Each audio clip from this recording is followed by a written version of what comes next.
The most celebrated human being in history was a first-century Jewish revolutionary called Jesus.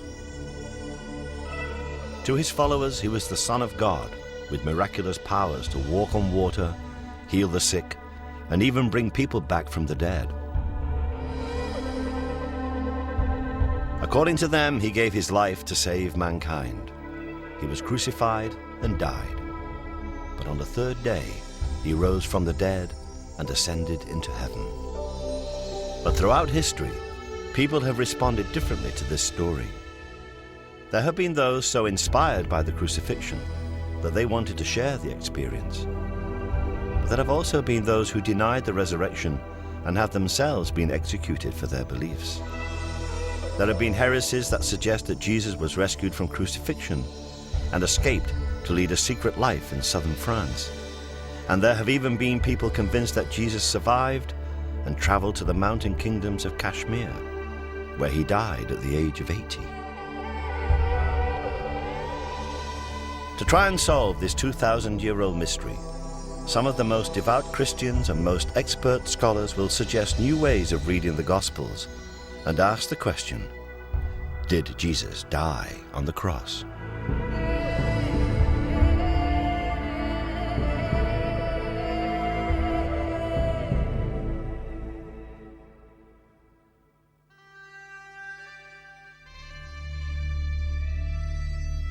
Jesus Christ was executed because he was a fundamentalist Jewish agitator in a country only precariously occupied by the Roman Empire. But he inspired a religion that has spread across the whole globe. He did this partly through his teaching and through his life and death.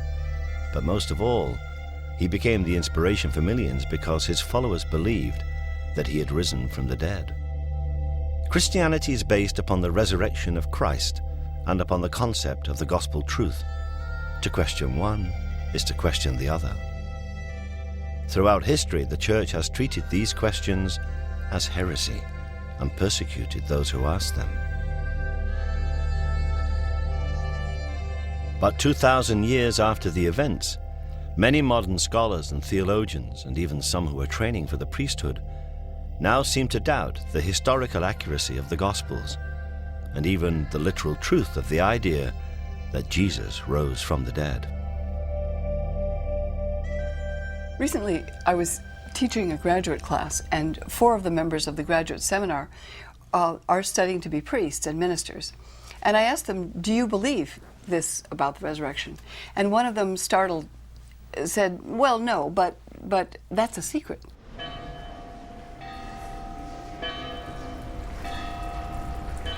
The reality is, if you go into any theological college, any seminary, that's been the view for years. I mean, no one would have any problem with that. And again, it comes down to this rather patronising belief that ordinary folk out there have to believe that Noah's Ark existed, and have to believe that Mary was a virgin, and have to believe all this gumph, because somehow they can't be trusted to know that it's a bit more complicated than that.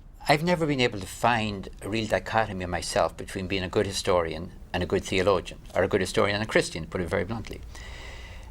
I do not believe that gods and goddesses or anyone ever comes down from heaven and produces divine babies. I don't believe it actually happens. Nor do I think that Jesus, in a literal sense, went up to heaven to take his place at the right hand of God. But how has it happened that so many Christian theologians have managed to interpret the Bible in ways that would once have been seen as heretical? The most obvious reasons can actually be found in the original text themselves, in the 4 Gospels. I think all the gospel stories or the gospel accounts, they're something that's handed to us from childhood, really. So as we're sitting in our primary schools, we're told that it was Matthew, Mark, Luke and John, and they were 4 apostles, and Jesus did this and Jesus did that, and we see the pictures. And to a certain extent, we're not encouraged to question beyond that. It's presented as a narrative. It's presented as a storyline that actually happened. And I think for a lot of people, their belief never goes further than that. They simply remember these stories, and that's what happened. And I think the problem is, for individuals, when you start moving beyond that and try to work out what exactly the Gospels are. Almost all we currently think we know about Jesus comes from the 4 Gospels: Matthew, Mark, Luke and John. Even if they were the authors, Matthew and John were the only evangelists who were members of the 12 disciples, and therefore could have been witnesses to the events. Luke was a physician and a companion of St. Paul, and Mark was an interpreter who probably worked with St. Peter in Rome, and some say he may even have been St. Peter's son. These 4 Gospels were all apparently written between 40 and 100 years after the crucifixion. And the fact is that although we know them by those 4 names, modern biblical scholars cannot be absolutely sure who really wrote them. Originally, all these Gospels circulated anonymously. There were no names attached to them until almost 200. And the Christian theologian who came up with the idea of having a New Testament was roundly condemned as a heretic. I mean, I grew up Catholic, and we were always told not to read the Bible. It was dangerous. The priest would tell us what the Bible said. So we begin our Mass by thinking of the times when we've been unfaithful to the Lord, and we ask for his forgiveness. The reason that the priest would tell us what the Bible said is that the original texts are full of inconsistencies. Jesus said to them, "How many loaves have you?" 7, they said, "and a few small fish." For example, did Jesus feed 5,000 people with 5 loaves and 2 fishes, or 4,000 people with 7 loaves and a few small fish? Or did he, as is recorded in the Gospel of Matthew, do both of those things? They all ate as much as they wanted. And they So collected historically, what was left. how reliable can the Gospels be? One story on which they are all clear, concise, and more or less agree is the story of the crucifixion. This is the Gospel of the Lord.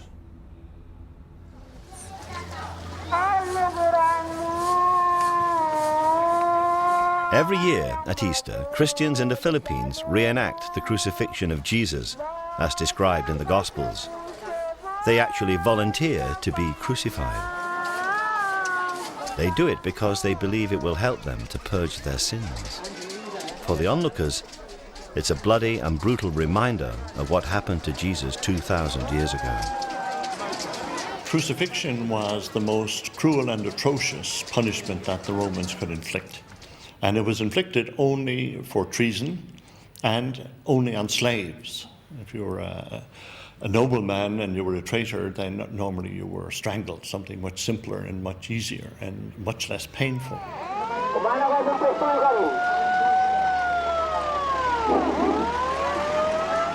After condemnation, the cross beam, was strapped to the shoulders of the criminal, and he paraded through the streets with his arms stretched out. At the place of execution, then, nails were hammered into the hands and the feet. In the Philippines, they use real nails. They do experience the real pain that Jesus felt.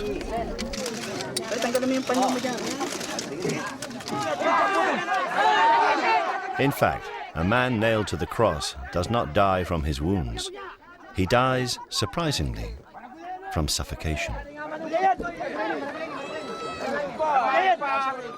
Hanging just by your arms from a cross, your chest is compressed. It's hard to breathe without supporting your body weight on your legs. Over time, the strain on the legs and the pain make that impossible, and you are unable to breathe. In the Philippines, the volunteers are brought down from their crosses within an hour. Death from crucifixion takes much longer, often several days. The only way to hasten death on the cross was to break the legs, making it immediately impossible to support your weight, and therefore to breathe. But the Gospels are all agreed that Jesus died after only 3 to 6 hours. The crucifixion began at the 3rd hour. And it was the 3rd hour, and they crucified him. Some think that the Gospel according to Luke has the shortest crucifixion. It was about the 6th hour, and when Jesus had cried out with a loud voice, he gave up the ghost. Matthew and Mark clearly have Jesus surviving a little longer. And about the 9th hour, Jesus cried out. The disciples wanted to take Jesus' body down from the cross immediately. But the Roman governor, Pontius Pilate, was doubtful. And Pilate marveled if he were already dead. Pilate was reassured by the centurion that Jesus was dead. But this was the same centurion who had earlier said, Truly, this man was the Son of God. Jesus' body was then laid in a tomb donated by a rich man, Joseph of Arimathea. This Joseph and a man called Nicodemus came to minister to the body. They came to Jesus by night and brought a mixture of myrrh and aloes, about 100 pounds weight. These accounts, when viewed as an historical rather than a sacred record, may raise many questions. Why did Jesus die so quickly? Why did Joseph and Nicodemus take so many herbs into the tomb? But no one really doubts that Jesus was crucified. Even in Jerusalem, where the crucifixion happened, and where one is forced to remember that we do not live on a Christian planet, one is also reminded that Christians, Jews and Muslims all accept that Jesus was a man who lived and died in first century Palestine. What really separates the Christians from everyone else is their belief in the gospel story that Jesus rose from the dead.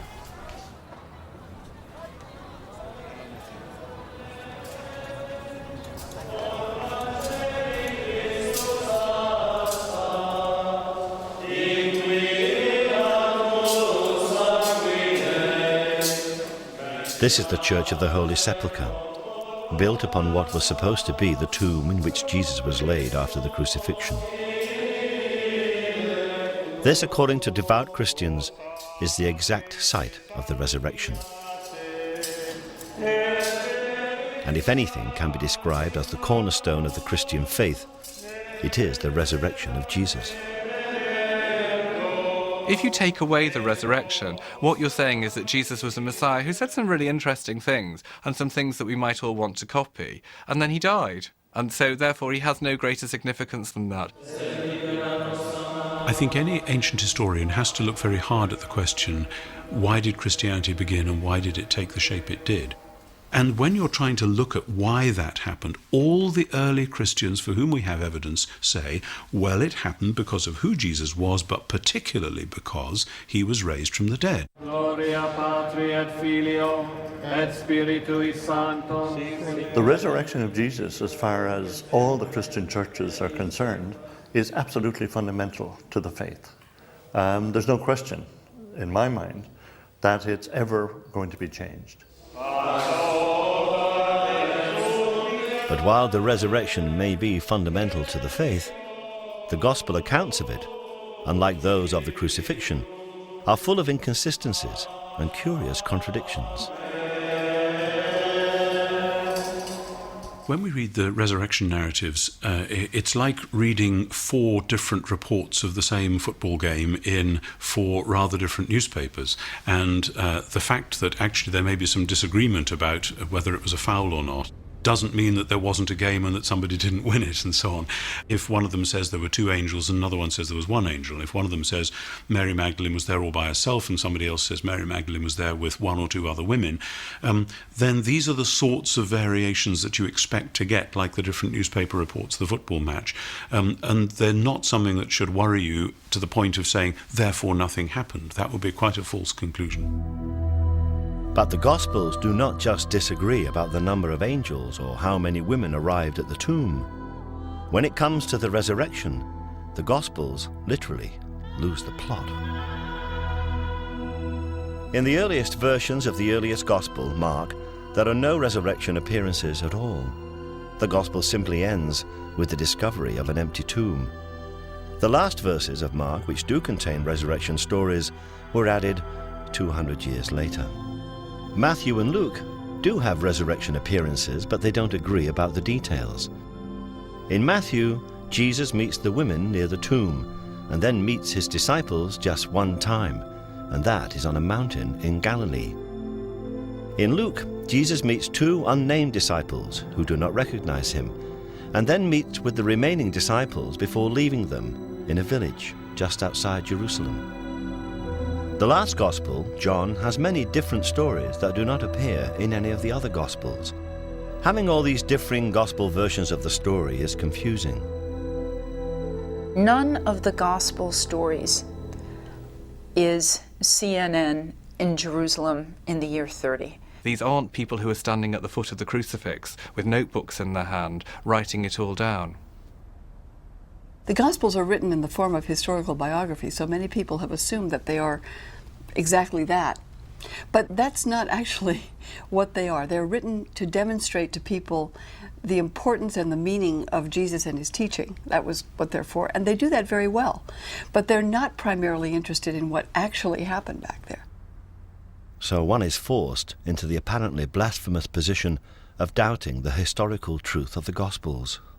If you start saying it's blasphemous to question gospel truth, which particular bits of the gospel are you choosing to say that about? Or are you saying all of them? And if you say it's all of them, there are endless bits that contradict each other. I mean, Matthew, Mark, Luke and John tell different accounts. I mean, some of them don't even tell about Christ being born in a stable. You know, which bits are true and which bits aren't true? If you look at the Easter narrative, the key narrative of the different Gospels, they all tell different accounts. Some of them don't mention the Garden of Gethsemane. You know, what is gospel truth? There are 4 Gospels. They all tell different truths. Surely people have to realise that it's much more complicated than that. These complications have led many modern scholars to suggest that the Gospel stories were not written to tell of a miraculous event, but that they were written with an entirely different and political motive. Whether we like it or not, the function of the stories in the last chapters of the Gospel is not to establish Jesus has risen. Isn't that marvelous? Which surely would be enough to say. But Jesus has risen, of course. But to whom did Jesus speak? And whom did Jesus put in charge? Insisting that Jesus literally rose from the grave and was seen by a few people who knew him after he died is a way of restricting the experience of resurrection to a very few people, and therefore maintaining the authority of the group within that group. You have competing leadership accounts using apparitions or empty tombs to establish who's in charge here or who's in charge there. That's their function, that's their purpose. So Peter is said to be the first witness of the resurrection. To this day, of course, for example, the Pope of the Roman Catholic Church claims to be the descendant of St. Peter and authorized, by an unbroken chain of ordination from Peter. That is, the resurrection is taken to be validation in many cases of the authority of the churches. Some scholars go so far as to suggest that the story of the resurrection was created not only to give authority to the church, but also as an extraordinary psychological tool to bring in new converts. If it hadn't been for the resurrection of Jesus and his rising from the dead, victorious from the dead, we wouldn't be celebrating Christmas. It's a bit like when you go into the army. The first thing we want is to take over your body. So symbolically, let's say we're going to shave all your hair. As long as you give in on this, we got you. We got your body, which is what we want. In one sense, sometimes the churches, some churches at least, do the same. We're going to tell you something unbelievable that you got to believe. If you believe it, then you will believe that they alone control heaven, that without them you cannot get into heaven, and then they've got you. You've left your brains in the parking lot. That's a statement that may be offensive to many Christians. It would certainly be offensive to the worshippers at the Toronto Airport Church, who take their belief in the literal truth of the resurrection of Jesus very seriously indeed.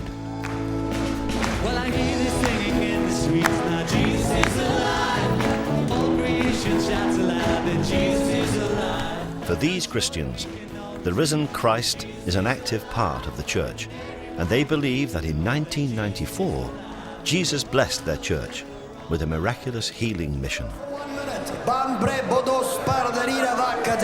In the spirit for 1 minute. Since then, thousands of churches around the world have claimed to be touched by what has become known as the Toronto Blessing. 1 minute. Bless you, man. Oh, blessed.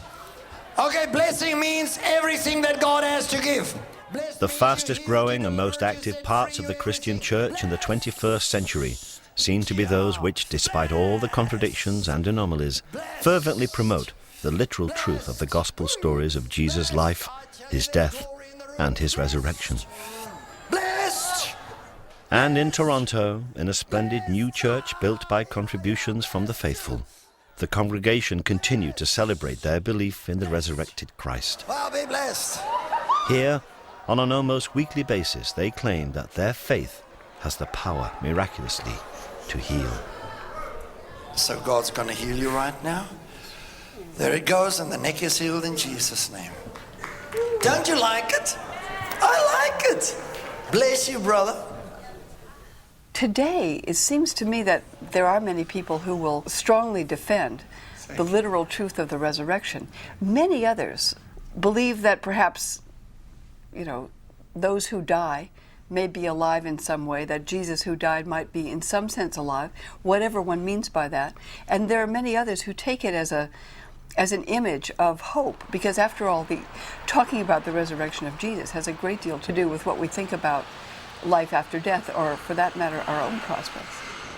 But the problem for the church in the 21st century, in a technological and secular age, is that people find it harder and harder to believe in the literal truth of any of the miracles, let alone the miracle of the resurrection.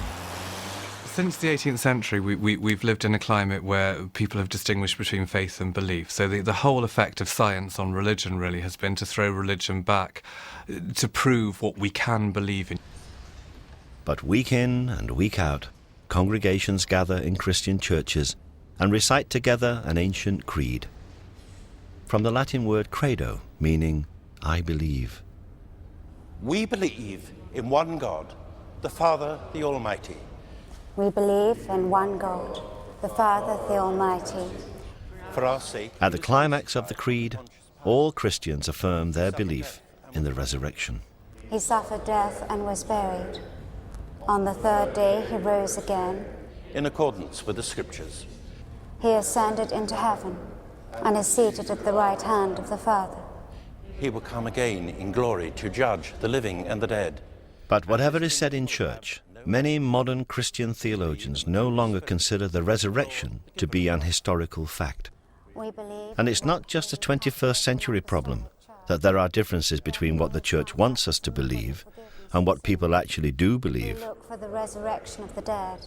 1,000 years ago, a group of devout Christians also held unorthodox views. There have certainly down the ages been people within the bosom of Christianity who have had problems with the whole idea of resurrection and Christ's death and resurrection. If you look at the Cathars believed that the world was the creation of the devil, that it was irredeemably evil, everything about it was bad. So therefore they had great difficulty with believing the idea that Jesus would come here as a man anyway. Why would he want to come to this terrible place? But what they certainly had a problem with, why on earth would he be resurrected? Why would he want to come back to this earth? The church was so appalled by what it saw as this terrible blasphemy about the resurrection that they created the Inquisition. Off it went to the Cathars to the south of France, and it gouged out their eyes, it stretched them on racks, it burnt villages, it cut limbs off, and simply because it couldn't bear to hear people questioning these unquestionable truths as far as it was concerned. In 1244, the last 200 of the Cathars were rounded up and burned at the stake as heretics. The Inquisition went on to spend 300 years suppressing anyone who questioned either the concept of gospel truth or the historical accuracy of the resurrection.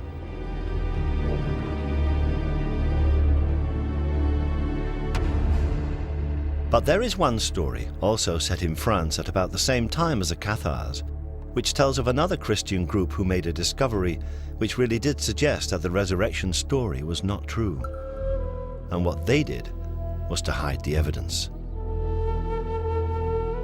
In the 13th century, this whole area was a stronghold of the Knights Templar, a strict military and religious order of warrior monks. Local historian Thierry Lecomte has spent the last 12 years uncovering the history of the Knights Templar in this region. Les Templiers, ils seraient venus dans la région parce qu'il y a des traces, notamment campagne, et en revenant par ici, du côté de Serres, on a des traces. En bas derrière, en bas du château de Blanchefort, il y a des ruines de Favy, qui serait une ancienne commanderie templière.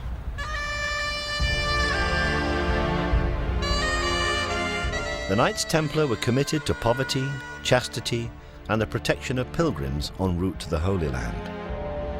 But their main purpose was to keep Jerusalem and the holy sites of Christianity free from the forces of Islam.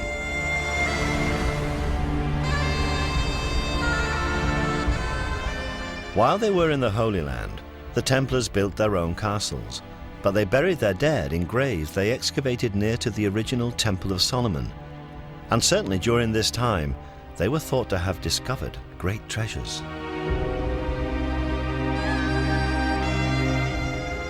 Eventually the Templars were forced to leave the Holy Land in 1186. They returned to France. Certainly the Templars remained powerful, rich, and incredibly secretive. So it's not surprising that people speculated about them, and there grew a legend that the Knights Templar had discovered Jesus' bones in Jerusalem, that they had brought them back to France and buried them somewhere near here.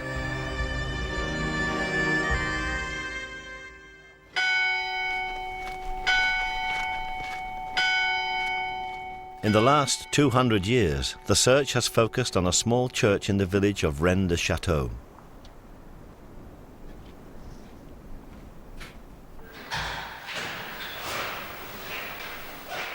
Modern scholars like Richard Andrews are convinced that there are clues here that might reveal what exactly the Templars did find during their excavations in Jerusalem.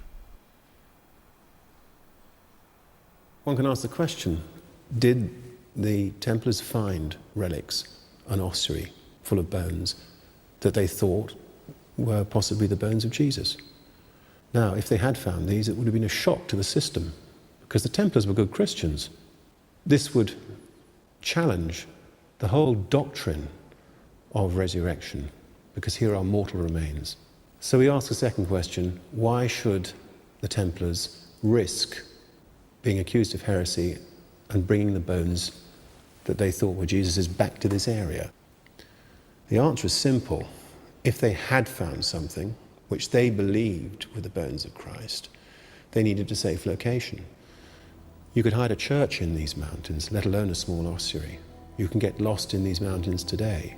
Imagine what it was like 1,000 years ago. In the late 19th century, a local priest called Berenger Saunier claimed to have found ancient documents, and whatever they were, he certainly became very rich afterwards. Richard Andrews has found clues among these parchments, using elaborate geometry and transferring symbols from ancient paintings onto equally ancient maps, all in the hope of finding a Templar treasure trove. The clues that we found point to a map in the form of a hexagram, which is also known as the Seal of Solomon, but it is the Star of David. This map points to a specific site.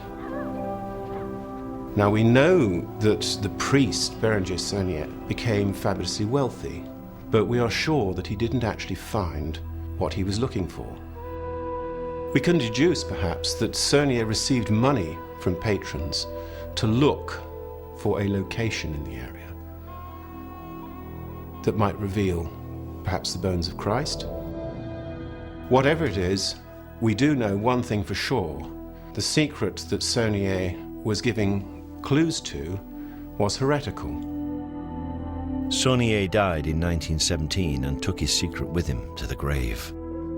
But that hasn't stopped enthusiasts like Thierry Lecomte from continuing to search on the basis of Richard's work and trying to solve the mystery. Using a local map on which the geometric lines have been transposed, Thierry has found further evidence of the Templars' existence, and he believes that he may be closing in on the location where the Templars could have buried the bones of Jesus. Là, vous avez le sommet du Cardou, là, où il y a 2 cèdres. Ils sont espacés tous les deux, à peu près, il y a une dizaine de mètres. Ils font un alignement, on suit cet alignement, on traverse la vallée de Rennes-les-Bains, et là on arrive au plateau des Bruyères, où il y a un rocher, où il y a une croix. pile dans l'alignement des deux cèdres. J'ai traversé la boussole, j'ai mis beaucoup de temps, puis beaucoup d'échecs avant d'arriver au but, mais j'étais persuadé qu'il y avait effectivement quelque chose, soit un cèdre ou une croix. Donc j'ai trouvé une croix.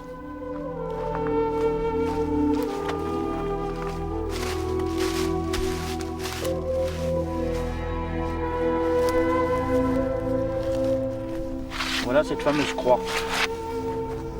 Je suis passé longtemps, pendant des années à côté, mais sans trouver le point. Elle s'est située un petit peu en retrait vis-à-vis du plateau. Et j'ai mis à peu près 12 ans pour la trouver, cette fameuse croix. Even if the Knights Templar did bring Jesus' bones in an ossuary back here from the Holy Land, it's unlikely that Richard Andrews or Thierry Lecomte would ever find them in these mountains. But there have been those who have gone back to the original and differing gospel texts and have found clues to a more credible but no less startling or heretical explanation of what might have happened to Jesus 2,000 years ago. You read the story of the empty tomb, and on Friday someone is killed, and on Sunday they're gone from the tomb, and you ask the question, what might have happened? Either God raised him from the dead, which is the traditional Christian affirmation, or the body was carried away by someone, body stolen. And those two possibilities are even talked about in the New Testament. According to Matthew, the Jews who were hostile to Jesus' followers claimed that his disciples had stolen his body out of the grave and then pretended he was resurrected.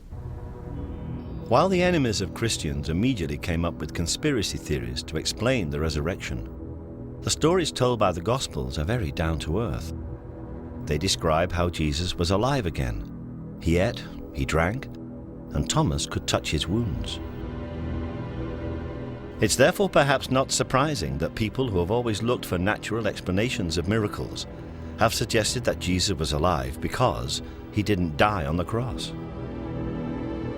There are many versions of that story. One came up in a book years ago called The Passover Plot, which suggested that he had been sedated on the cross, that he was removed quite early, and therefore could well have survived. That's certainly a possibility. The disciples did manage to give Jesus some kind of substance on a sponge. They filled a sponge with vinegar and put it upon hyssop and put it to his mouth. And Jesus immediately died after taking this substance. When Jesus had received the vinegar, he said, "It is finished."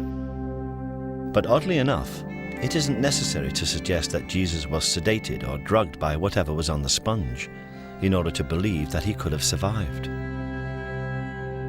There are stories of people who did survive crucifixion. The Jewish historian Josephus wrote of one of his own friends surviving crucifixion in Palestine in the 1st century. He's traveling out to a village named Tekoa to scout land for a Roman camp. And he notices that 3 of his friends are hanging on crosses. So he requests that they be allowed to, that they be brought down. And Titus, the Roman general, gives him permission. The 3 are brought down immediately and given medical care. And 2 of them died, but the 3rd survived.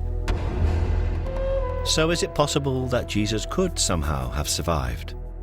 Certainly he was speedily executed, perhaps too speedily. When you look at the story of Jesus and how he was executed by the Romans, he's on the cross for 6 hours. The assumption is that he's dead. The Roman soldiers checked the body. There were 2 others crucified according to the gospel accounts. And they broke the legs of those to hasten their death because the Sabbath day was coming. When they came to Jesus, they said he's already dead. Presumably, his body's motionless, he's quit breathing. They then prepare the body and put him in a tomb. And presumably it's sealed up and he's dead for all practical purposes. The question, though, is he clinically dead? The question of clinical death is certainly raised by the fact that the herbs Joseph of Arimathea took into the tomb with the body of Jesus were aloes. These are healing, not embalming herbs. So could it be that Jesus was resuscitated in the tomb? A lot of modern people, I think, confuse the term resurrection with life after death. Resurrection is a Hebrew idea, and it's the notion that someone is in the world of the dead, which the Hebrews call Sheol, and they have their body's been buried, and they resuscitate or they come back. A term we might use today would be resuscitation more than resurrection. It would actually get the idea. We do have stories, both from the modern world and from the ancient world, where people appear to be dead, and for all practical purposes they are dead. That is, they're not responding to the outside world, but then they do, in fact, revive or come back. We call it resuscitation, but if you want to press the language, that would be resurrection. Whatever actually happened, the different gospel stories do all agree that the disciples saw Jesus as if he were alive. But if Jesus survived, it doesn't necessarily mean that the resurrection was a hoax or a deliberate falsehood. At the end of the 19th century, the English writer Samuel Butler, in his book on the resurrection, came up with the theory that if Jesus had collapsed in a shock-induced coma on the cross and then recovered, he and the disciples would actually have believed his recovery was a miraculous resurrection. That still has great credibility if you see it in the light, for instance, of more contemporary developments. Look at the near-death experience in the United States. Something like 13 million people in the United States say they've had near-death experiences. They've seen this white light. They believe it to be some form of miracle. So the idea that in the first century, when they had none of this scientific insight and they had none of these hospitals or whatever to save them, that people thought it, actually makes a lot of sense. Doesn't make them fraudsters or shysters, it actually makes them genuine people who thought they'd witnessed a miracle. Whatever the circumstances, if Jesus was alive, then he and his disciples face a serious problem. If Jesus was placed in the tomb and somehow was revived, he himself would certainly think that was an act of the grace of God. I came right to the bars of death and was brought back. But now there's a practical problem. It's a political problem, actually. Romans basically do one thing to messiahs. They crucify them. It is clear that either through resurrection or resuscitation, Jesus did survive the crucifixion. But he faces a problem. He's a condemned man. The Bible is said to solve this problem with a miracle called the Ascension. Jesus is taken bodily into heaven. But the original texts are even more confused when it comes to the Ascension than they were about the resurrection. The Ascension does not actually appear in the original form of any of the Gospels. The Ascension references in Mark are among the verses which, as we have seen, were added 200 years after the events. There is one line in Luke which reads, "and was carried up into heaven." But again, this doesn't appear in all Bibles. It was in fact inserted simply because the Ascension is referred to in a later book of the Bible, the Acts of the Apostles, and it's always been assumed that Luke was the author of Acts. There's no Ascension in Matthew, and John's Gospel ends with the enigmatic words, "And there are also many other things which Jesus did, the which, if they should be written every one, I suppose that even the world itself could not contain the books that would be written." So what were the many other things that Jesus did? One of the stories that emerges from this question depends upon another heretical idea, that Jesus' relationship with Mary Magdalene was a very special one, perhaps even a sexual one. If you read John's Gospel, the first person who saw the risen Christ, i.e. the first Christian, was Mary Magdalene. So I think when the church tries to sideline the idea that Jesus had relationships with women, that he had close relationships with women, it's laughable, really. I mean, it's part of this problem that they always say that that the thing that non-believers find hardest about Jesus was his divinity, and the thing that Christians always find hardest about Jesus was his humanity. I mean, he was a man. I'm perfectly happy with the concept that Jesus had a relationship with Mary Magdalene, that it was long and important and, was one of the dominant things in his life. He was human. Some historians go even further and suggest that Jesus and Mary might have married, and that they might even have had children. So if we are trying to find out where Jesus could have gone, perhaps we should start by finding out where Mary went.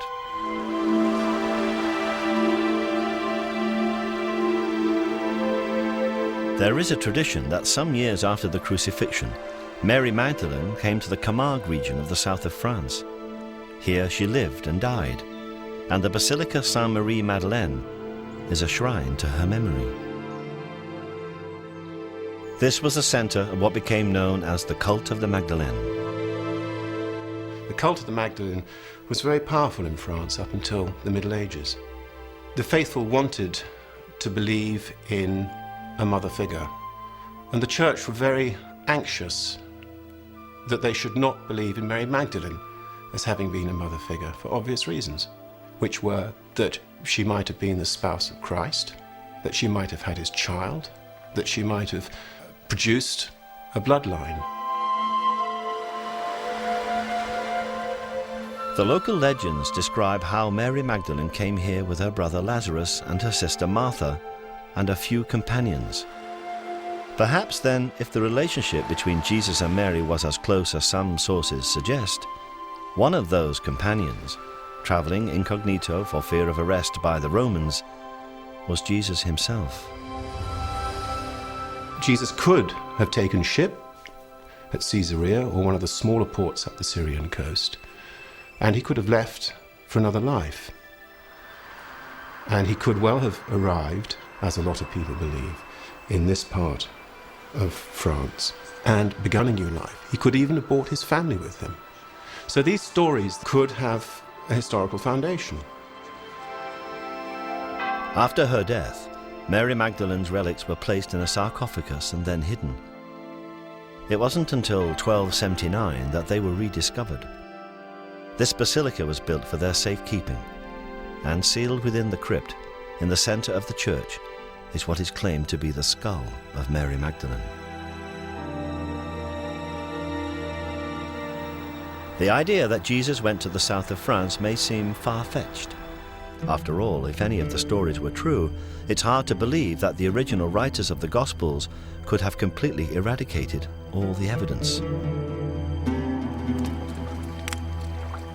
If the faithful knew that Jesus was in fact still alive, surely they would have shared that knowledge, and surely they must have hoped that at some time in the future it would have been safe for Jesus to return, and evidence for that hope should be somewhere in the original text.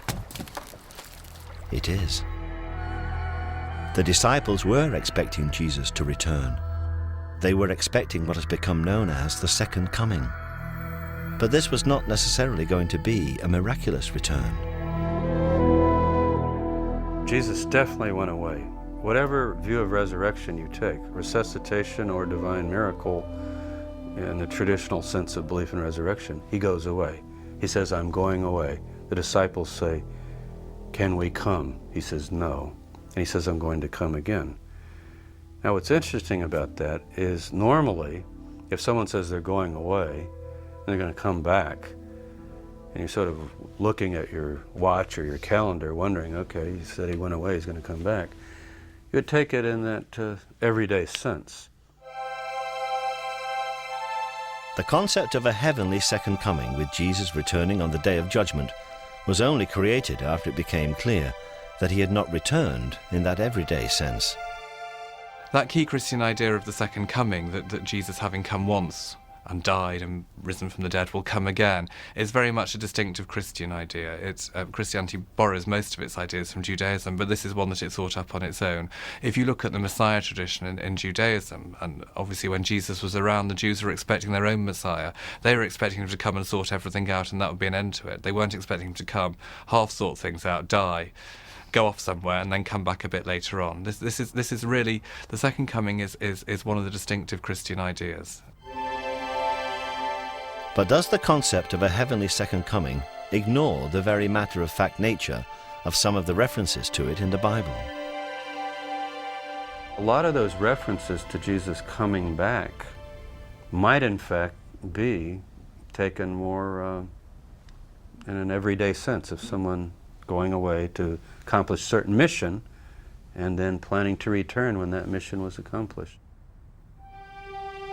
But if Jesus did leave Palestine, France still doesn't seem a likely destination. It was, after all, a Roman colony. Some claim that if Jesus did survive the crucifixion, his first priority would be to escape from the jurisdiction of the Roman Empire. You just look at a map. Palestine is on the far eastern border of the Roman Empire. If you go west, you're going right into the heart of Roman territory, where we have our 15 legions stationed around the world. If you go east, you're crossing over into Parthia, and you're going towards Persia eventually, and India and Afghanistan, that direction.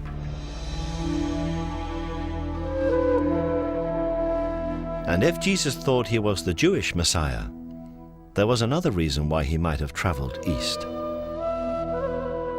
People forget that the Messiah's got to do essentially two things. Everyone remembers he's got to bring world peace and justice and defeat evil. That's all the way through the prophets. When the Messiah comes, he's the Prince of Peace.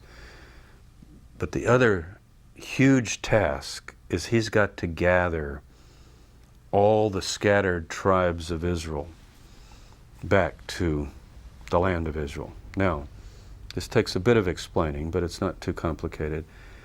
The people we know today as the Jews are only one tribe, the tribe of Judah.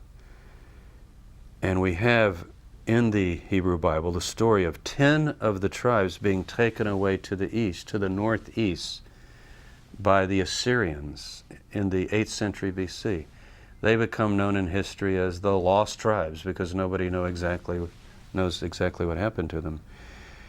We do, though, we can speculate that if Jesus thought of himself as the Messiah, he might have had in mind, I've got to go and present myself to these dispersed brothers and sisters off wherever they might be. The journey east from Israel in the 1st century was surprisingly easy, by land or by sea, on the Silk Route or the Spice Route. It's an accepted fact, for instance, that the disciple Thomas travelled to India and founded a church there.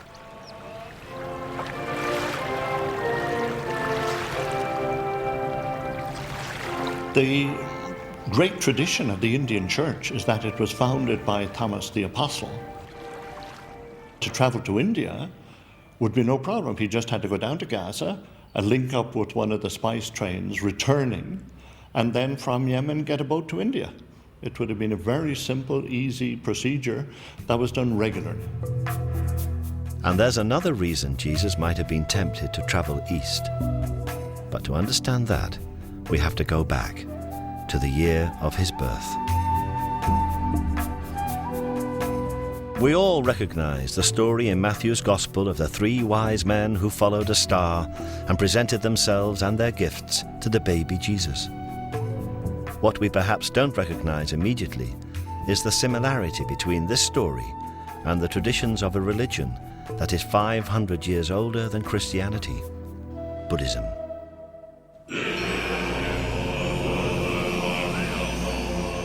When a great Buddhist holy man or lama dies, wise men consult the stars and other omens and set off, often on extraordinarily long journeys, to find the infant who is the reincarnation of the lama. When the child is old enough, he is taken away from his parents and educated in the Buddhist faith. Could this be the origin of the story of the 3 wise men? Could Jesus have been taken to India as a child and taught to be a Buddhist? The Russian writer Nikolai Notovich, traveling in India in the 19th century, discovered an ancient manuscript in a Buddhist monastery in Tibet. In his book, The Unknown Life of Jesus Christ, Notovich translated this manuscript, and it tells of a divine child called Isa, born in the 1st century to a poor family in Israel. Isa came to India at the age of 14, where he learned the laws of Buddhism before returning to Israel at the age of 29. This idea would certainly explain the otherwise odd fact that from the age of 14 to 29, there is absolutely no record of Jesus' existence in Palestine. Certainly, the later teachings and miracles of Jesus have uncanny parallels with the teachings and miracles of the Buddha. Loving your enemies and the idea that the meek will inherit the earth have absolutely no tradition or precedent in Judaism, but they are entirely consistent with Buddhism. He cometh unto them, walking on the sea. He walks upon the water without parting it, as if on solid ground. It is easier for a camel to go through the eye of a needle than for a rich man to enter the kingdom of God. Riches make a man greedy, and so are like a caravan lurching down the road to hell. Lay up for yourselves treasure in heaven, where neither moth nor rust doth corrupt, and where thieves do not break through nor steal. Let the wise man do righteousness, a treasure that others cannot share, which no thief can steal, a treasure which doth not pass away.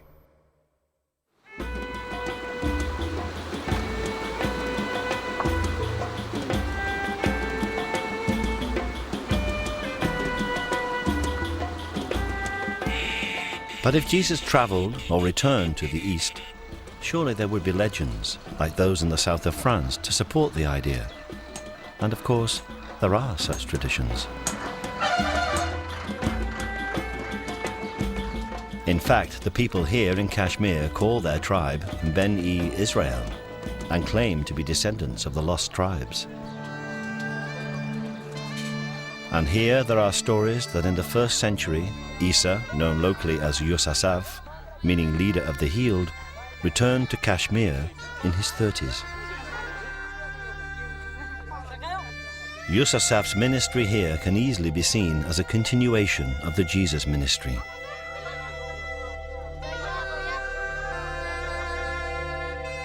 In a local temple called the Temple of Solomon, there used to be an inscription which told of Yusasaf's claim, made about 50 AD, to be Jesus, the prophet from Israel.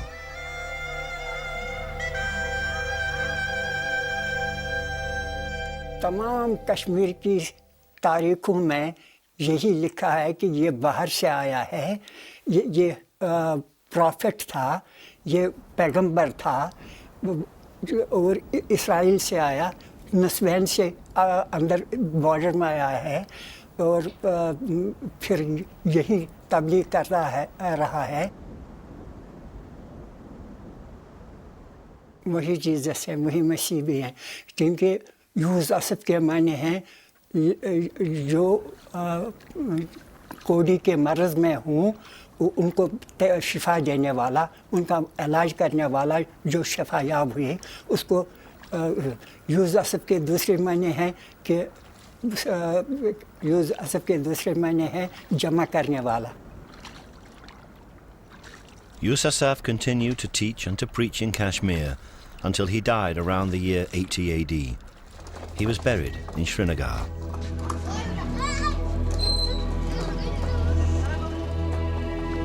And this rather modest building is, they say, his tomb. The first shrine erected around the site was built in 112 AD. In fact, it is now a shared gravesite. In the 15th century, the Islamic holy man Syed Nazir ud-Din was also buried here. Although both the gravestones under the cloth point north-south in the Islamic tradition, the body of Yusasaf is buried beneath in a grave dug east-west in the Jewish tradition.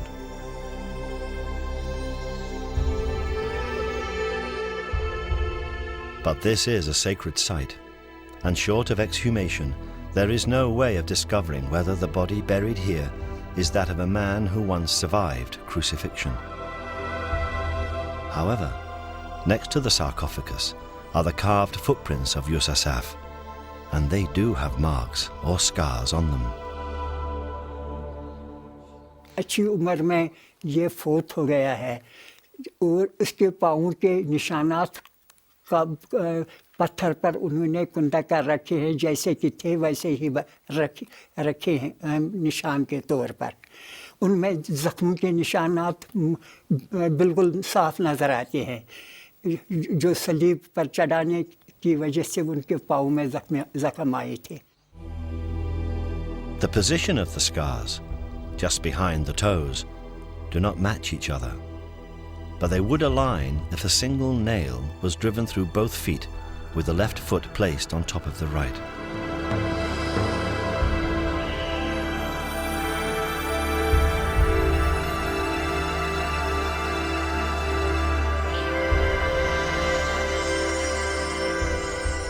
There are many who believe this to be the tomb of Jesus. If this is the tomb of Jesus, then he spent most of his life in the mountain kingdom of Kashmir. He did not die on the cross. There was no resurrection. He did not ascend into heaven, and he does not sit at the right hand of God. For many Christians, this would be the end of Christianity as we know it.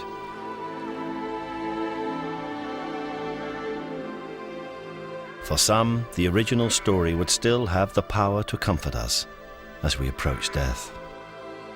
For me, the resurrection is about death.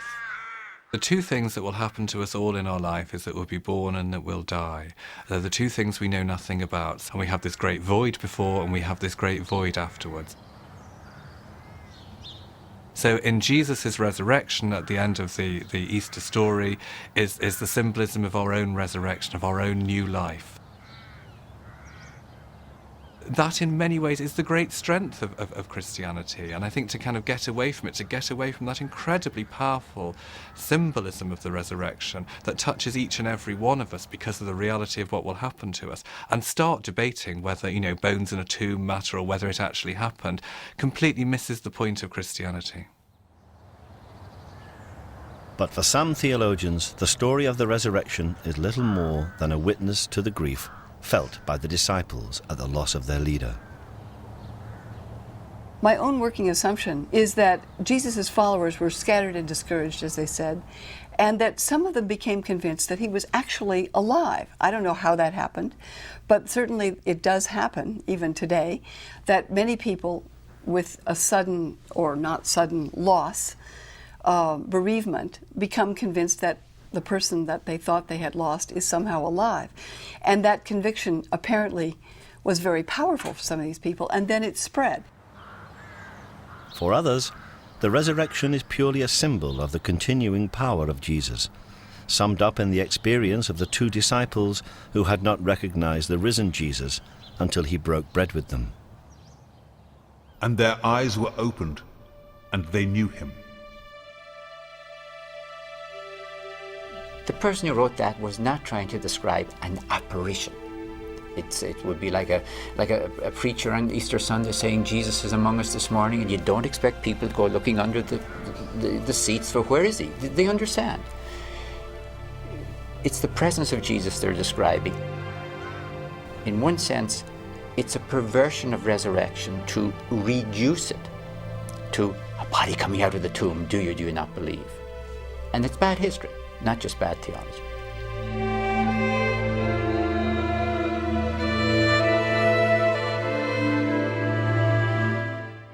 Tomorrow, the turbulent personal journeys of residents at a treatment and rehabilitation centre for serially offending addicts.